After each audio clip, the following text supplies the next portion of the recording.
आजाद हिंद फौज दड़पती नेताजी। సుభాష్ చంద్రబోస్ ప్లేన్ క్రాష్లో చనిపోయాడు లేదు, సుభాష్ చంద్రబోస్ ప్లేన్ క్రాష్లో తప్పించుకున్నాడు. అసలు సుభాష్ చంద్రబోస్ ప్లేనే క్రాష్ కాలేదు, ఇంకెలా చనిపోతాడు? లేదు, గాంధీ నెహ్రూ ఇద్దరూ కలిపి సుభాష్ చంద్రబోస్ని ఫారిన్లో అరెస్ట్ చేపించి అక్కడ ఉన్న జైల్లో వేపించారు. కాదు, జపాన్ కావాలనే ఏరోప్లేన్ క్రాష్ డ్రామా ఆడి సుభాష్ చంద్రబోస్ని పట్టించి బ్రిటిష్ వాళ్ళకి అప్పగించింది. ఇలాంటి ఎన్నో సందేహాలు, ఎన్నో క్వశ్చన్స్ నేతాజీ ఫాలోవర్స్కి ఇంకా ఉన్నాయి. అసలు సుభాష్ చంద్రబోస్ బతికున్నాడా లేకుంటే చనిపోయాడా అనే క్వశ్చన్స్ కూడా ఉన్నాయి. ఈ వీడియోలో మీ అన్ని క్వశ్చన్స్కి నేను ఒక క్లారిటీ ఇస్తాను. ఫైనల్గా మీరే చెప్తారు సుభాష్ చంద్రబోస్ ఎప్పుడో చనిపోయారు అనేసి. నేతాజీకి గాంధీకి ఉన్న గొడవ ఏంటి? ఇండియా జైల్లో ఉన్న నేతాజీ సడన్గా జపాన్కి ఎందుకు వెళ్లాల్సి వచ్చింది? 1945 ప్లేన్ క్రాష్లో నేతాజీ చనిపోయాడా లేకుంటే చంపబడ్డాడు? 1945 ఆగస్టులో ప్లేన్ క్రాష్ అనేది జరగలేదు. మరి నేతాజీ ఎక్కడికి వెళ్ళినట్టు? నేతాజీ తిరిగి ఇండియాకు వస్తే నెహ్రూకి గాంధీకి వచ్చిన నష్టం ఏంటి? నిజంగానే నేతాజీ ఇండియాకి వస్తే పాకిస్తాన్ ఇండియా డివైడ్ చేయడం కుదరదు అనేసి నేతాజీని ఫారిన్లో అరెస్ట్ చేపించి జైల్లో వేపించారా? 1945 ప్లేన్ క్రాష్లో నేతాజీ చనిపోతే అటల్ బిహారీ వాజ్పేయి నియమించిన కమిటీ ఎందుకు నేతాజీ ప్లేన్ క్రాష్లో చనిపోలేదు అని రిపోర్ట్ ఇచ్చింది. ముందుగానే చెప్తున్నా, ఈ వీడియోలో ప్రతి సెకండ్ మీకు వాల్యుబుల్ ఇన్ఫర్మేషన్ ఇస్తాను. అండ్ మీరే అంటారు ఏం చెప్పాడరా అనేసి. మీకు బోర్ కొట్టకుండా చెప్పడం నా బాధ్యత, అండ్ మీరు ఈ వీడియోని ఎండ్ వరకు చూడడం మీ బాధ్యత. So without wasting our time, let's get into our video. Hi friends, this is Naveen. Welcome to Naveen facts in Telugu.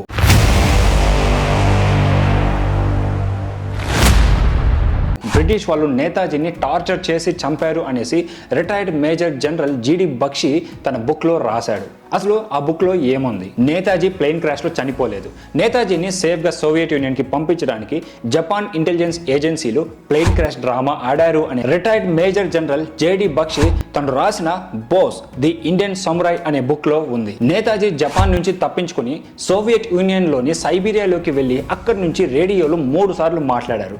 ఈ విషయం తెలుసుకున్న బ్రిటిష్ అధికారులు సోవియట్ యూనియన్ని నేతాజీని ఇంట్రాగేషన్కి అప్పగించమని చెప్పి డిమాండ్ చేశారు. బ్రిటిష్ వాళ్ళు నేతాజీని ఇంట్రాగేషన్ పేరుతో తమ దేశానికి తీసుకువెళ్లి అక్కడ జైల్లో టార్చర్ చేసి చంపేశారు అని జేడి బక్షి తన బుక్లో రాశాడు. అంతేకాకుండా ఇండియాకి ఫ్రీడమ్ వచ్చిందంటే అది క్విట్ ఇండియా మూవ్మెంట్ వల్ల కాదు, అంటే ఇండియన్ నేషనల్ ఆర్మీ వల్ల వచ్చిందని గట్టిగా నమ్ముతాడు. ఒక ఆర్టికల్లో సుభాష్ చంద్రబోస్ ప్లేన్ క్రాష్లో చనిపోయాడు అని చెప్పిన కొన్ని రోజుల తర్వాత సుభాష్ చంద్రబోస్ ని సైగూన్లో చూశాను అనేసి అమెరికన్ జర్నలిస్ట్ ఆల్ఫ్రెడ్ వాగ్ చెప్పాడు. ఒకవేళ అందరూ అనుకున్నట్టే సుభాష్ చంద్రబోస్ ఆ ప్లేన్ క్రాష్ లో తప్పించుకున్నాడు అనుకుందాం. 1947లో ఇండియాకి ఫ్రీడమ్ వచ్చిన తర్వాత మరి ఇండియాకి ఎందుకు రాలేదు? దీనికి చాలానే రీజన్స్ ఉన్నాయి. ఇప్పుడు 1 by 1 చూద్దాం. సుభాష్ చంద్రబోస్ ఇండియాకి వస్తే నెహ్రూకి గాంధీకి వచ్చిన నష్టం ఏంటి? 1940లో ఆల్ ఇండియా ముస్లిం లీగ్ పార్టీ లాహోర్లో జరిగిన ఒక సభలో ఇండియాకి స్వాతంత్రం వచ్చిన తర్వాత హిందూస్కి సపరేట్ కంట్రీ, ముస్లిమ్స్కి సపరేట్ కంట్రీ ఇస్తూ ఇండియాని డివైడ్ చేయాలి అని తీర్మానం చేశారు. దీన్నే లాహోర్ డిక్లరేషన్ అని కూడా అంటారు. ఇక అప్పటి నుంచి పాకిస్తాన్ ఉద్యమాన్ని జిన్నా అని మరికొంతమంది నాయకులు నడిపిస్తూ వచ్చారు. బ్రిటిష్ వాళ్ళు అఖండ భారత్ని విడగొట్టి పాకిస్తాన్ అండ్ ఇండియాగా డివైడ్ చేయాలి అని ఆలోచిస్తున్నారని సుభాష్ చంద్రబోస్ ముందుగానే పసిగట్టాడు. అఖండ భారత్ విడిపోతే ఇండియాకి చాలా నష్టం ఉంటుంది, అలాగే ఇండియాని విడగొట్టి దెబ్బ కొట్టాలనేదే బ్రిటిష్ వాళ్ళ ప్లాన్ అనేసి సందర్భం దొరికిన ప్రతిసారి నేతాజీ ఇండియన్స్ కి వార్నింగ్స్ ఇస్తూ వచ్చాడు. మరి దీని గురించి నెహ్రూ గాంధీకి తెలియదా అంటే భారతదేశంలో ఉన్న ప్రతి ఒక్కరికి తెలుసు అఖండ భారత్ ని విడగొట్టి ఇండియా అండ్ పాకిస్తాన్ గా డివైడ్ చేస్తారు అనేసి. గాంధీ సైలెంట్ గా ఉండడానికి కారణం 1942లో క్విట్ ఇండియా మూవ్మెంట్ స్టార్ట్ చేశారు. ఈ మూవ్మెంట్ స్టార్ట్ చేసిన నెక్స్ట్ డేనే గాంధీని, నెహ్రూని అండ్ కొంతమంది పెద్ద పెద్ద నాయకుల్ని బ్రిటిష్ వాళ్ళు తీసుకెళ్లి జైల్లో వేశారు. అండ్ నాయకులు లేకపోవడం వల్ల క్విట్ ఇండియా మూవ్మెంట్ ఉద్యమం శాంతియుతంగా చేయాల్సింది పోయి వైలెంట్ గా మారింది. దీన్ని అణచివేయడానికి బ్రిటిష్ వాళ్ళు మన ఇండియన్స్ పైన కొన్ని లక్షల బుల్లెట్లని ఫైర్ చేశారు. ఇందులో సుమారు 10,000 మంది చనిపోయారు అండ్ కొన్ని లక్షల మంది గాయాల పాలయ్యారు. అహింస నుంచి హింసకి క్విట్ ఇండియా మూవ్మెంట్ మారిన తర్వాత ఇదంతా కేవలం గాంధీ వల్లే జరిగింది అని చాలా మంది విమర్శలు కూడా చేశారు. అయితే ఈ క్విట్ ఇండియా మూవ్మెంట్ తర్వాత గాంధీజీ గారు పెద్ద ఉద్యమాలు ఏవి పెద్దగా చేయలేదు. గాంధీజీ యునైటెడ్ ఇండియా కోసం ఉద్యమం స్టార్ట్ చేస్తే ఎయిదర్ అది అహింసగా మారచ్చు లేకుంటే ఇంకేదైనా జరగచ్చు. కాబట్టి కాబట్టే దేశం విడిపోతుందని తెలిసినా సరే గాంధీజీ ఏం చేయలేని పరిస్థితిలో ఉండిపోయాడు. నెహ్రూ సైలెంట్ గా ఉండడానికి ఇంకొక రీజన్ కూడా ఉంది. 1947లో ఇండియాకి పవర్ ట్రాన్స్ఫర్ చేయడానికి viceroy the Lord Louis Mountbatten ని బ్రిటిష్ వాళ్ళు అపాయింట్ చేశారు. అండ్ అప్పటికే జిన్నా ముస్లిమ్స్ కి సపరేట్ కంట్రీ కావాలి అనేసి బీభత్సంగా ఉద్యమాలు చేస్తున్నాడు. అందుకే Lord Louis Mountbatten Akhand Bharat ని ఇండియా పాకిస్తాన్ గా డిక్లేర్ చేయాలి అనే ప్లాన్ ని మన లీడర్స్ ముందర పెట్టారు. అయితే గాంధీ నెహ్రూ దీనికి ఒప్పుకున్నారు. ఇక వీళ్ళు ఒప్పుకుంటే మిగిలిన లీడర్స్ కూడా ఒప్పుకున్నట్టే. ఇక్కడ గాంధీ ఈ ప్లాన్ ని అపోజ్ చేయలేదు. ఎందుకంటే ఎక్కడ క్విట్ ఇండియా లాగా మళ్ళీ అహింస జరుగుతుందో అనే భయంతో. మరి నెహ్రూ ఎందుకు అపోజ్ చేయలేదు అంటే మన ఇండియాలో అప్పటికే 562 చిన్న రాజ్యాలు ఉన్నాయి. ఒకవేళ మన లీడర్స్ పాకిస్తాన్ ఇండియా సపరేషన్ కి ఒప్పుకోకుండా పోతే అఖండ భారత్ని 562 చిన్న దేశాలుగా విడగొట్టాలి అనేది Lord Louis Mountbatten next plan. ఈ ప్లాన్ కేవలం లార్డ్ లూయిస్ మౌంట్ బ్యాటన్ భార్య అయిన ఎడ్విన్ మౌంట్ బ్యాటన్ కి మాత్రమే తెలుసు. Nehru and Lord Louis Mountbatten wife close relation వల్ల నెహ్రూకి ఈ ప్లాన్ ముందుగానే తెలిసిపోయింది. అందుకే పాకిస్తాన్ ఇండియా డివిజన్ కి నెహ్రూ కూడా అడ్డు చెప్పలేదు. ఇక జిన్నా అయితే అసలు చెప్పడు. ఎందుకంటే జిన్నాకి పాకిస్తాన్ సపరేట్ కంట్రీ కావాలని ముందు నుంచే డిమాండ్ చేస్తున్నాడు. మొహమ్మద్ అలీ జిన్నా ఇండియాలో ఎవరికన్నా భయపడతాడు అంటే అది ఒక్క బోస్ కి మాత్రమే. మిగిలిన ఏ నాయకుడికి జిన్నా భయపడ్డు. అంటే జిన్నా బోస్ ని మాత్రమే నిజమైన నాయకుడిగా యాక్సెప్ట్ చేస్తాడు. ఇది నేను చెప్పిన మాట కాదు, సాక్షాత్తు అజిత్ దోవల్ గారు చెప్పిన మాట. గాంధీ నెహ్రూకి ముందుగానే తెలుసు అఖండ భారత్ ఇండియా పాకిస్తాన్ గా విడిపోతుంది అంటే బోస్ రియాక్షన్ ఏ విధంగా ఉంటుందో, ఎంత డేంజర్ గా ఉంటుందో. అంతెందుకు ఆ టైంలో మన ఇండియాలో ఉన్న పెద్ద పెద్ద లీడర్స్ కూడా బోస్ అంటే భయపడేవాళ్ళు. సుభాష్ చంద్రబోస్ గారికి గాంధీజీకి ఉన్న గొడవ ఏంటి? ఇండియన్ నేషనల్ కాంగ్రెస్ కి నేతాజీ 2 సార్లు ఎన్నికయ్యాడు. బట్ గాంధీజీ వల్ల నేషనల్ కాంగ్రెస్ నుండి బయటకు రావాల్సి వచ్చింది. ఫస్ట్ది 1925లో కలకత్తాలో నేతాజీ ఉద్యమం చేస్తుంటే బ్రిటిష్ వాళ్ళు అరెస్ట్ చేసి జైల్లో వేసి 1927లో రిలీజ్ చేశారు. జైలు నుంచి బయటకు రాగానే ఇండియన్ నేషనల్ కాంగ్రెస్ కి జనరల్ సెక్రటరీగా అపాయింట్ చేశారు. నెహ్రూతో కలిసి వర్క్ చేయడం స్టార్ట్ చేశారు. అండ్ ఈ టైంలోనే కలకత్తాలో కాంగ్రెస్ యాన్యువల్ మీటింగ్ ని ఆర్గనైజ్ చేశారు. ఇందులో వాలంటీర్స్ గా ఉన్న వాళ్ళకి యూనిఫామ్ తో పాటు shoe and shoulder braces dress code గా ఇచ్చాడు. అంటే ఇవి ఇంచుమించు ఆ టైంలో బ్రిటిష్ వాళ్ళు యూజ్ చేసే డ్రెస్ కోడ్ లాగా ఉండింది. అంతేకాదు ఈ డ్రెస్సెస్ అన్ని కుట్టింది ఒక బ్రిటిష్ టైలర్. బ్రిటిష్ వాళ్ళ బిహేవియర్ ని రిఫ్లెక్ట్ చేసే విధంగా ఇండియన్ నేషనల్ కాంగ్రెస్ లో ఎటువంటి పనులు చేయకూడదు అనే రూల్స్ కొన్ని ఉన్నాయి. అలాగే వాలంటీర్స్ కి ఇచ్చిన డ్రెస్ కోడ్ లో బ్రిటిష్ వాళ్ళని రిఫ్లెక్ట్ చేస్తుంది. అండ్ అలాగే బోస్ ఐడియాలజీస్ అనేటివి కాంగ్రెస్ కి వ్యతిరేకంగా ఉన్నాయి అనేసి గాంధీ అభిప్రాయం. దీనివల్ల నేతాజీ కాంగ్రెస్ నుంచి బయటకు రావాల్సి వచ్చింది. రెండవది 1938-1939 మధ్యలో కాంగ్రెస్ లో ఎలక్షన్స్ జరిగాయి.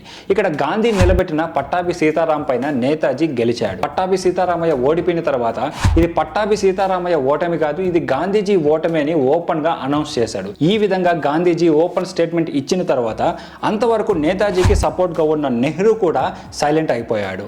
ఒక రకంగా చెప్పాలంటే పొమ్మన లేక పొగబెట్టడం లాంటిది. నేతాజీకి ఇష్టం లేకపోయినా సరే ఇండియన్ నేషనల్ కాంగ్రెస్ కి రాజీనామా చేసి పార్టీ నుంచి బయట వచ్చేసి ఆల్ ఇండియా ఫార్వర్డ్ బ్లాక్ పార్టీని స్థాపించాడు. ఇండియన్ జైల్లో ఉన్న సుభాష్ చంద్రబోస్ జపాన్ కి ఎందుకు వెళ్ళాడు? సెకండ్ వరల్డ్ వార్ జరుగుతున్నప్పుడు బ్రిటన్ కి సపోర్ట్ గా ఇండియన్స్ ఉన్నారు అని బ్రిటిష్ వాళ్ళు అనౌన్స్ చేశారు. అయితే ఈ అనౌన్స్మెంట్ నచ్చక నేతాజీ ప్రొటెస్ట్ చేయడం స్టార్ట్ చేశాడు.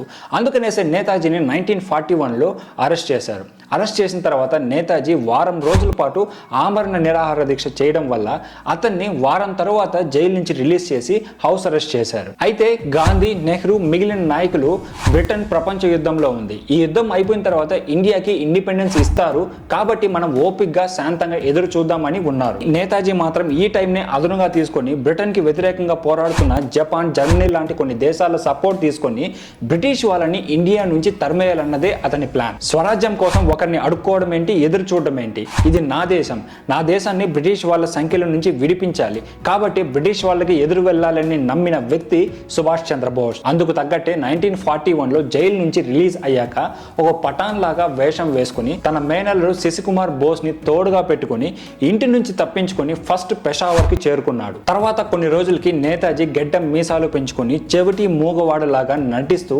ఆఫ్ఘనిస్తాన్ లోని కాబూల్ నుంచి ట్రావెల్ చేస్తూ సోవియట్ యూనియన్ బార్డర్ కి చేరుకున్నాడు. ఇలా భారతదేశం నుండి ఆఫ్ఘనిస్తాన్, అక్కడ నుండి రష్యా, అక్కడ నుండి ఇటలీ మీదుగా జర్మనీ చేరుకొని హిట్లర్ని మీట్ అయ్యి సిచ్యువేషన్ ఎక్స్ప్లెయిన్ చేసి సపోర్ట్ అడిగాడు. తమ శత్రువుల కూటమి అయిన అగ్రరాజ్యాల సహకారంతో బోస్ తప్పించుకున్నాడని తెలియగానే బోస్ని జర్మనీ చేరకముందే హత్య చేయడానికి బ్రిటిష్ ప్రభుత్వం తమ రహస్య ఏజెంట్ అయిన స్పెషల్ ఆపరేషన్ ఎగ్జిక్యూటివ్కి ఈ పని అప్పగించింది. జపాన్లో ఉన్న నేతాజీ అతని టీం రష్యాకి వెళ్ళడానికి కావాల్సిన ప్రొసీడింగ్స్ ఇవ్వమని చెప్పి జపాన్ గవర్నమెంట్ని 1945 మేలో రిక్వెస్ట్ చేశారు. బట్ అందుకు కుదరదు అనేసి 1945 జూన్లో జపాన్ గవర్నమెంట్ రిప్లై ఇచ్చింది. జపాన్ ఒప్పుకోదు అని ముందుగానే గెస్ చేసిన నేతాజీ మే 17 కౌన్సిల్ క్యాబినెట్తో మీటింగ్ పెట్టి ఇండియన్ నేషనల్ ఆర్మీ అలాగే ఇండియన్ ఇండిపెండెన్స్ లీగ్లో ఉన్న ఆర్మీ ఎవ్వరికీ తెలియకుండా ఇండియా వైపు కదలాలి అని డైరెక్షన్స్ ఇచ్చాడు. ఇక మనం మన సొంత నేల అయిన ఇండియాకి వెళ్ళి అక్కడ బ్రిటిష్ వాళ్ళతో అండర్ గ్రౌండ్ లో ఉండి పోరాడాలి అని నేతాజీ ఈ మీటింగ్ లో డైరెక్షన్స్ ఇచ్చాడు. ఇక్కడ ఉన్న సమస్య, ఎవరన్నా వచ్చి నేతాజీని అస్సాం లేదా బెంగాల్లో డ్రాప్ చేస్తే బాగుంటుంది. అది కుదరకపోయినా చైనా దగ్గరలో ఉన్న బర్మస్ బార్డర్ లో వదిలేసిన మెల్లగా ఇండియాలోకి వెళ్ళిపోవచ్చు అనుకున్నాడు. వరల్డ్ వార్ 2లో జపాన్ లొంగిపోతుంది అని తెలియగానే ఆగస్టు 13న నేతాజీ హడావుడిగా సింగపూర్ కి వచ్చి వెంటనే తన ఆర్మీ అండ్ సివిల్ చీఫ్స్ తో ఆగస్టు 13వ తేదీ నుంచి ఆగస్టు 10వ తేదీ ఉదయం వరకు ఎమర్జెన్సీ మీటింగ్ కండక్ట్ చేసి అందులో తన సైన్యాన్ని ప్రత్యేక సంస్థగా లొంగిపోవాలని ఆర్డర్స్ పాస్ చేశాడు. ఇంతవరకు ఫ్రెండ్స్ లాగా ఉన్న దేశాలు నేతాజీ పట్ల వాళ్ళ బిహేవియర్ లో చాలా చేంజ్ వచ్చింది. అందుకనే సింగపూర్ ని విడిచిపెట్టి వేరే సేఫ్ ప్లేస్ కి వెళ్ళమని నేతాజీకి తనతో ఉన్న వాళ్ళు చెప్పారు. నేతాజీ వేరే దేశానికి వెళ్ళడానికి ఒప్పుకోలేదు. నేను అన్నిటికీ తెగించి ఉన్నాను, మహా అయితే ఏం చేస్తారు, నన్ను కాల్చి చంపేస్తారు, ఐ డోంట్ కేర్. ఇక్కడ ఏదో దేశం వచ్చి నన్ను కాపాడుతుంది లేకుంటే ఇంకో దేశం వచ్చి మనకు సపోర్ట్ గా ఉంటుందని నేను అనుకోలేదు అన్న నెక్స్ట్ డేనే జపాన్ జనరల్ ఇసోడా నేతాజీని మీట్ అయ్యి, మీరు ఆంగ్లో అమెరికన్ చేతిలో బందీ అవ్వడం మాకు ఇష్టం లేదు, మీరు ఎక్కడికి వెళ్ళాలో చెప్తే ఆ ప్లేస్ కి మిమ్మల్ని సేఫ్ గా తీసుకెళ్తాం అని మాట ఇచ్చాడు. అప్పుడు సుభాష్ చంద్రబోస్ బ్యాంకాక్ ఆప్షన్ చెప్పాడు. ఆగస్ట్ 16th మార్నింగ్ బ్యాంకాక్ కి రాగానే IIL అంటే Indian independence league head quarters కి వెళ్ళక ముందే జనరల్ ఇసోడా ఇంట్లో జపనీస్ ఆఫీసర్ తో మీట్ అయ్యాడు. జనరల్ ఇసోడా నేతాజీకి 4 దారులు చూపించాడు. ఫస్ట్ వన్, నేతాజీ టోక్యోకి వెళ్ళి అక్కడ షెల్టర్ పొందడం. సెకండ్ వన్, బ్యాంకాక్ లో ఉన్న తమ ఆర్మీతో నేతాజీ లార్డ్ మౌంట్ బ్యాటన్ దగ్గర లొంగిపోవడం. థర్డ్ వన్, మనీలాకు వెళ్లి జనరల్ మెకార్డర్ దగ్గర లొంగిపోవడం. ఫోర్త్ వన్, ముందుగా ప్లాన్ చేసినట్టు రష్యన్ లో ఆక్రమించిన మంచూరియా ప్రాంతానికి వెళ్ళడం. నేతాజీకి పైన 4 ఆప్షన్లు ఇండియాకి వెళ్ళడానికి ఒక ఆప్షన్ కూడా ఇవ్వలేదు. అయితే 4th ఆప్షన్ ని సెలెక్ట్ చేసుకోమని చెప్పి బలవంతం చేశారు. నెక్స్ట్ డే అంటే ఆగస్ట్ 17th నేతాజీని సైగూన్ కి తీసుకెళ్లడానికి ముందుగా బ్యాంకాక్ ఎయిర్పోర్ట్ కి తీసుకెళ్లారు. యాక్చువల్ గా బోస్ ప్లాన్ అక్కడ ఉన్న వాళ్ళకి ఎవరికి తెలియదు. బట్ నేతాజీతో ఉన్న దేబ్నాథ్ దాస్ నేతాజీ ఇండియాకి వెళ్ళి అక్కడ పోరాటం చేయాలి అని డిసైడ్ అయ్యారు అన్న ప్లాన్ బయట పెట్టాడు. దీనికి జపాన్ కూడా ఒప్పుకొని బెంగాల్లో కానీ అస్సాంలో కానీ సేఫ్ గా చేరుస్తామని చెప్పారు. సైగాన్ నుండి ఇండియాకి వెళ్ళడం ఈజీ, ఈ దారిపైన అలైడ్ ఫోర్సెస్ అంతగా ఫోకస్ చేయలేదు అని నేతాజీకి చెప్పి సైగాన్ కు తీసుకొచ్చారు. సైగాన్ కి రాగానే అలసిపోయిన నేతాజీ టీం రెస్ట్ తీసుకుంటూ ఉండగా పక్క రూమ్ లో ఉన్న దాస్ దగ్గరికి నేతాజీ హడావిడిగా వచ్చి, జనరల్ ఇసోడా మనం ఇండియాకి వెళ్లే ప్లాన్ చేంజ్ చేస్తున్నాడు, నన్ను టోక్యో తీసుకెళ్తున్నారు, నువ్వు వెళ్ళి ఏంటో మాట్లాడు, ఎట్టి పరిస్థితుల్లోనూ ఇండియా వెళ్లే ప్లాన్ చేంజ్ కాకూడదు అని దాస్ కి నేతాజీ చెప్పి పంపించాడు. జనరల్ ఇసోడా మాత్రం నేతాజీని ఇండియాకి ఖచ్చితంగా తీసుకెళ్తాం, కాకపోతే టోక్యో మీదుగా, ఎందుకంటే మనం టోక్యోలో పట్టుబడిన మన ప్రజలు మనకు సపోర్ట్ గా ఉంటారు అని చెప్పి నేతాజీ టీం మొత్తం ట్రావెల్ చేయడానికి సపరేట్ ప్లేన్ అరేంజ్ చేయడం కుదరదు. ఎందుకంటే already allied forces air traffic పైన రెస్ట్రిక్షన్స్ పెట్టారు, అలాగే మానిటర్ చేస్తున్నారు.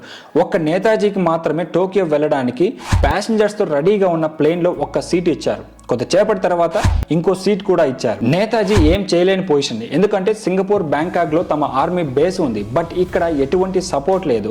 టోక్యో వెళ్లే ప్లేన్ లో VIPs ఎవరు లేకుండా ఉంటే వాళ్ళని ఇంకో ఫ్లైట్ లో రమ్మని చెప్పండి, మనం అందరం కలిసి వెళ్దాం అని నేతాజీ జనరల్ ఇసోడాని రిక్వెస్ట్ చేశారు. దానికి ఇసోడా అదంతా నాకు తెలియదని, ఇవి నాకు పైనుంచి వచ్చిన ఆర్డర్స్ అని చెప్పాడు. అప్పటికే సింగపూర్ నుంచి వచ్చిన world heavy bomber Mitsubishi KI-21 take off కి రెడీగా ఉంది. అందులో నేతాజీ అలాగే రెహమాన్ కూర్చున్నాడు. ఇసోడా బిహేవియర్ కి రెహమాన్ షాక్ అయ్యాడు. ఇంతవరకు నేతాజీకి తోడుగా ఉండి ఇప్పుడు ఎందుకు నేతాజీని నన్ను మాత్రమే టోక్యో పంపిస్తున్నారు, ఇసోడా ఎందుకు నేతాజీతో రావడం లేదు అని ఆలోచిస్తున్నాడు. ప్లేన్ లో కూర్చున్నాక నేతాజీ మనం టోక్యో వెళ్ళడం లేదు, ఆల్రెడీ యుద్ధంలో లొంగిపోయిన దేశానికి వెళ్తే మన ప్రాణాలకి ప్రమాదం, అందుకే డైరిన్ ఎయిర్పోర్ట్ లో దిగేసి మనం మంచూరియాకి వెళ్దాం అని ప్లాన్ మార్చేశాడు నేతాజీ. ఫ్లైట్ టేక్ ఆఫ్ అయ్యి 20 నుంచి 30 మీటర్ల పై పైకి వెళ్ళగానే ఏదో బుల్లెట్ వచ్చి ఏరోప్లేన్ ఇంజిన్ని హిట్ చేసినట్టు రెహమాన్ విన్నాడు. వెంటనే ఫ్లైట్ కింద పడి 2 ముక్కలైంది. వెనక భాగంలో ఉన్న వాళ్ళు చిన్న దెబ్బలతో తప్పించుకున్నారు. వెంటనే ఫ్లైట్లో మంటలు స్టార్ట్ అయ్యాయి. కొంతమంది లోపలే చనిపోయారు. బట్ బోస్ అండ్ అతని అసిస్టెంట్ హబీబుర్ రెహమాన్కి మాత్రం చిన్న చిన్న గాయాలు అయ్యాయి. కానీ బోస్ మాత్రం గ్యాసోలిన్ ఆయిల్లో పూర్తిగా తడిచిపోయాడు. ఇద్దరు లేచి వెనక డోర్ నుంచి వెళ్దామని చూశారు. బట్ ఆ డోర్కి లగేజ్ అడ్డం ఉండడం వల్ల తప్పక మంటల్లో నుండి ప్లేన్లో నుంచి బయటకు వచ్చారు. బోస్ పైన గ్యాసోలిన్ ఆయిల్ ఉండడం వల్ల వెంటనే మంటల్లో కాలిపోతూ బయటకు పరిగెత్తాడు.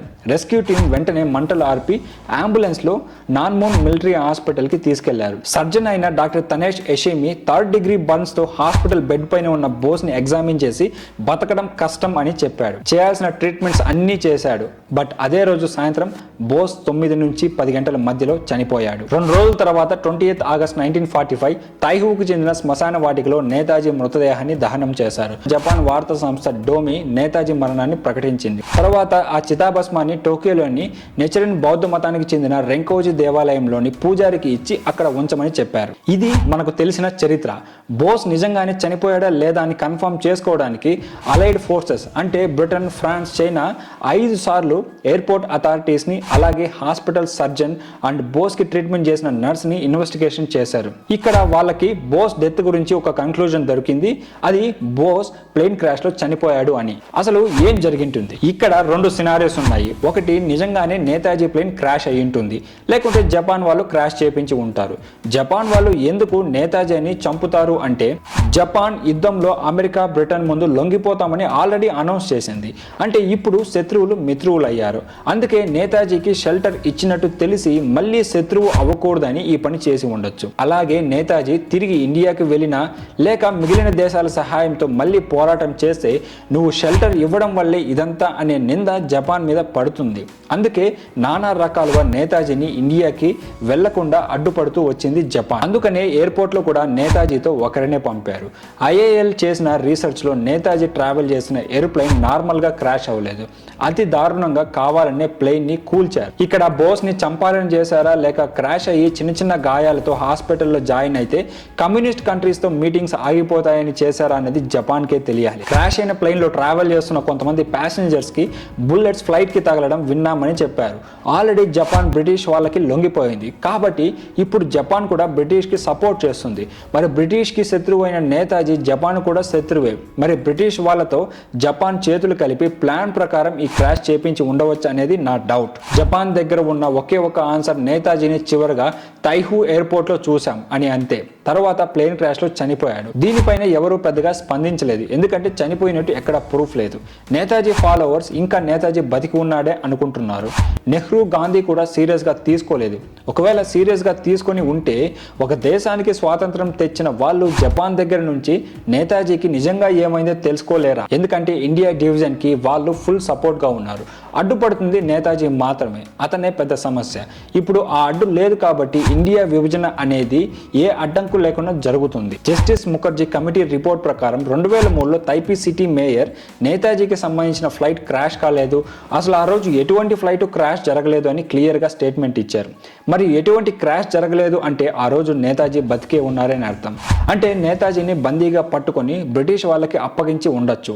ఇక బ్రిటిష్ వాళ్ళకి నేతాజీ దొరికాక వాళ్ళు నేతాజీని చిత్రహింసలు పెట్టి చంపి ఉండొచ్చు. స్టిల్ ఇంకా జపాన్ దగ్గర నేతాజీకి సంబంధించిన 3 సీక్రెట్ ఫైల్స్ ఉన్నాయి అని వాళ్ళ ఇన్వెస్టిగేషన్ లో తేలింది. బోస్ చనిపోయినట్టు ఒక్క ఫోటో కూడా లేదు. అలాగే బోస్ చనిపోయిన 3 రోజుల తర్వాత బోస్ డెత్ ని అనౌన్స్ చేశారు. ఈ 3 రోజులు ఏం జరిగింది? ఎందుకు ఒక్క ఫోటో కూడా తీయలేదు? 1956లో ఇండియన్ గవర్నమెంట్ ముగ్గురితో కలిసి నేతాజీ డెత్ ఇన్వెస్టిగేషన్ కి పర్మిషన్ ఇచ్చింది. ఈ కమిటీలో షాన్వాన్ ఖాన్, ఇతను ఐఎన్ఏలో ఫార్మర్ మేజర్ జనరల్. నేతాజీ పెద్ద అన్న Suresh Chandra Bose and Indian civil service official SN Maitra ఉన్నారు.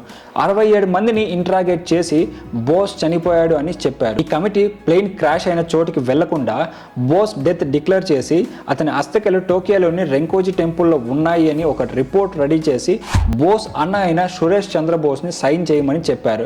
బట్ అతను సైన్ చేయడానికి ఒప్పుకోలేదు. 1945 ప్లేన్ క్రాష్ లో సుభాష్ చంద్రబోస్ చనిపోలేదు. ఎప్పటికైనా ఇండియా తిరిగి వస్తారని అప్పట్లో ఎదురు చూసిన వాళ్ళకి ఒకటే చెప్పగలను, సుభాష్ చంద్రబోస్ బతికి ఉంటే కదా ఇండియాకి తిరిగి రావడానికి. ఎప్పుడో చంపేశారు. అది ఎవరు చంపారు, ఎలా చంపారు అనేది ఇప్పటికీ మిస్టరీ. ఈ మ్యాటర్ మొత్తం నేను కొన్ని ఇంగ్లీష్ ఆర్టికల్స్ లో కలెక్ట్ చేసి తెలుగులో ట్రాన్స్లేట్ చేసి ఈ స్టోరీని మేము ముందు పెట్టాను. ఈ పాటికే మీకు క్లియర్ గా అర్థమైంటుంది సుభాష్ చంద్రబోస్ ని ఎవరు చంపారు అనేది. నా వరకు నేతాజీ ప్లేన్ క్రాష్ లో చనిపోయి ఉండాలి, లేకుంటే బందీగా పట్టుకొని బ్రిటిష్ వాళ్ళు టార్చర్ చేసన్న చంపి ఉండాలి. ఇందులో ఏదో ఒకటి ఖచ్చితంగా జరిగే ఉంటుంది అనేది నా బలమైన నమ్మకం. ఈ స్టోరీ విన్నాక నేతాజీ అదృశ్యం వెనకాల ఏం జరిగింది అనేది ఒక క్లారిటీ మీకు వచ్చింటుంది అనుకుంటా. మీరేమనుకుంటున్నారో కమెంట్ సెక్షన్లో కామెంట్ చేయండి.